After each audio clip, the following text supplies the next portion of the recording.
Sagittarius, hi! Welcome to Mr. Queen PH.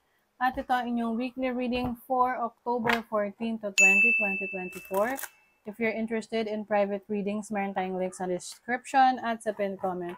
Paki-check nyo na lang yung information kung paano mag-book for a private reading. Okay, let's see. Sag, what is coming to you? October 14 to 20. Okay. Orphaned, nako. Yung iba sa inyo, feeling nyo wala kayong kakampi. Oo, yung tipong feeling nyo mag-isa lang kayo, walang tumutulong. Pasan nyo ang daigdig.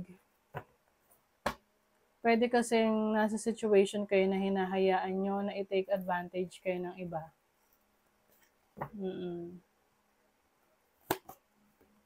Blessed. Still, may blessings for you, Sagittarius. Lahat ng hirap nyo, sakripisyo, it's all going to be worth it. Okay? Some of you, meron kayong wish fulfillment. May wish kayo na matutupad. Sa anong wish to? In what area? Ninth house, kung may bala kayo mag-abroad, magtrabaho sa ibang bansa, mag-travel, mag-aral, matutupad yan. Third house, o travel opportunities rin, learning, new ideas. You're going to be very creative. Kung ano yung mga creative talents and skills mo ngayon, mas i-explore mo siya. Thinker. Ooh. I feel like you're strategizing, Sagittarius, and strategize mo kung ano yung gagawin mo sa mga susunod na araw para matupad mo yung pangarap mo. You are building your foundation. I'm seeing numbers 4, number 8, yan yung mga lucky numbers for you. 4 is structure, discipline, stability, authority. So, maari ngayon, ikaw yung nagbibigay ng control sa sarili mo. Kasi minsan, tayo ibang tao yung nagko-control sa atin. Yung parang we want something, meron tayong ibang gusto, pero yung ibang tao may gusto para sa atin na ibang gawin. So, for you, I feel like maninindigan ka ngayon sa kung ano yung gusto mo. Your overall energy, 4 of Swords, you are healing. You will spend more time in taking care of yourself. This is self-love, self-care, having more sleep.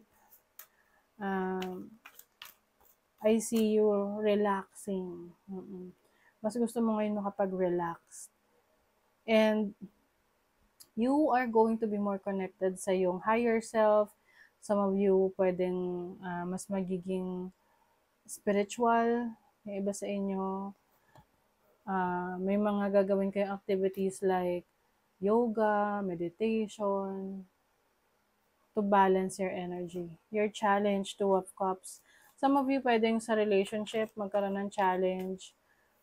Pagdating sa commitment, partnership, pwedeng sa business. May hindi pagkakaunawaan dito. So, your opportunity, the Ace of Wands, a new spark, a new beginning. Saan to? Anong new beginning to? Third house. Third house kasi is your creative side, new inspired ideas, creative ideas, o in your career. So, yung iba sa inyo merong bagong trabaho, bagong business, meron kayong ipupurso ngayon na magsisimula through your talents, your skill set. So, maaring iba sa inyo, meron kayong abilidad na gagawin yung negosyo, or mapapansin kayo sa trabaho kasi na-realize nila, natuklasan nila na meron ka palang extra talent pa aside from the task na ginagawa mo sa work. Na, halimbawa, nasa manufacturing ka, tapos nagkaroon ng contest sa work, pagalingan mag-drawing, design, ganyan. Tapos nanalo ka or nakita ng boss mo na may talent ka sa pagde-design. And ni-recommend ka sa ibang sa creative department, mga ganon. So I see you starting a new path, a new inspired inspiring opportunity this week. Your blessing is the Six of Pentacles. This is about having what you need. At kung meron mang kailangan mo man ng tulong, marireceive mo yung tulong na yun in the perfect form.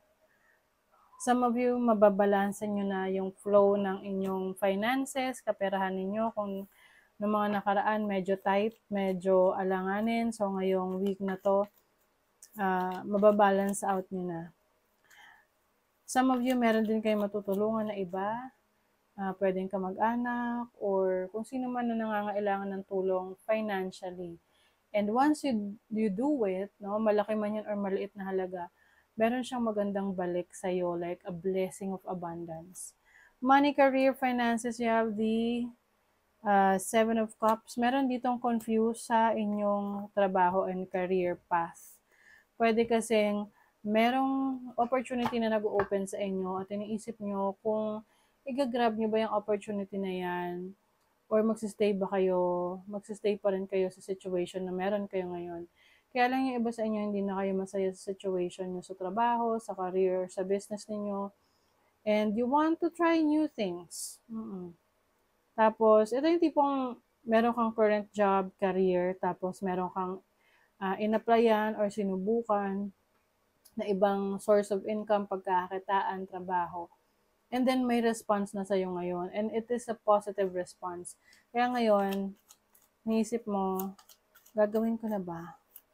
Ito na ba yun? Okay. So, sa inyong love life, you have the Son of Wands, the Three of Pentacles. I see you na merong gustong mag-pursue sa'yo. If you are single, it doesn't matter kung ano ang gender ninyo, no? Meron ditong very passionate connection, very passionate relationship na kung saan this person wants to get to know you deeply. Oo, kung single ka, so whether sino man tong person na to na nagiging close sa'yo ngayon, meron siyang interest sa'yo na mas makilala ka pa. Oo, gusto kanyang makilala ng lubusan. Maaring this person will spend more time with you, go out on a date, maaring katrabaho mo to. Oo, para sa iba sa inyo. But if you are already in a relationship, I see you talking about your future. No? Yung kumbaga iniisip nyo na ng person mo, ano nang gagawin natin sa future? Saan tayo pupunta? Ano yung plano natin? Kasi I'm seeing a very serious connection. Kumbaga iniisip nyo na kung saan kayo titira, ano yung like 10 years from now, ganun yung plano. Ooh. Yung iba sa inyo baka meron kayong makaaway, no? Na pwedeng magkaroon ng yung tipong magkakat kayo ng connection with this person. Dahil hindi na maayos. Yung tipong pwede kasing sa family to no? Oo. Matagal na issue sa family na hindi na talaga maayos, pwedeng maiiwas, lalayo. Dahil pwedeng kung magkakasama kasi parang lagi nilang may conflict, laging may problema.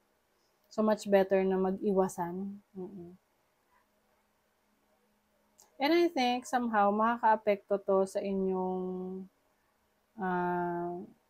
mental health kasi syempre lalo na kung kamag-anak yan, 'di ba? Ang hirap ngayon kasi laging merong nasasabi yung iba sa inyo, sa atin. Lalo na't kamag-anak. But I think mas makakabuti rin naman kung iiwas kesa naman yung ipipilit na maayos ang isang bagay na sa ngayon, hindi pa talaga masolusyonan. So, some of you, meron kayong mga projects na pagtutuunan ng pansin ngayon, andyan yung attention mo, yung focus mo. This will also help you na mas ma-improve pa yung iyong creative talents and skills. Time spent worrying is time spent. So, iwasan ang pag-aalala kasi energy pa rin yun eh. So, yun yung na-attract mo. Kumbaga, nag-spend ka lang ng time na sa pag-aalala pero hindi naman pala nangyari, 'di ba? So, kumbaga bakit mahayaan na ma-stress sa isang bagay na wala pa naman, 'di ba? So, that is your reading, Sagittarius. Thank you so much. Bye.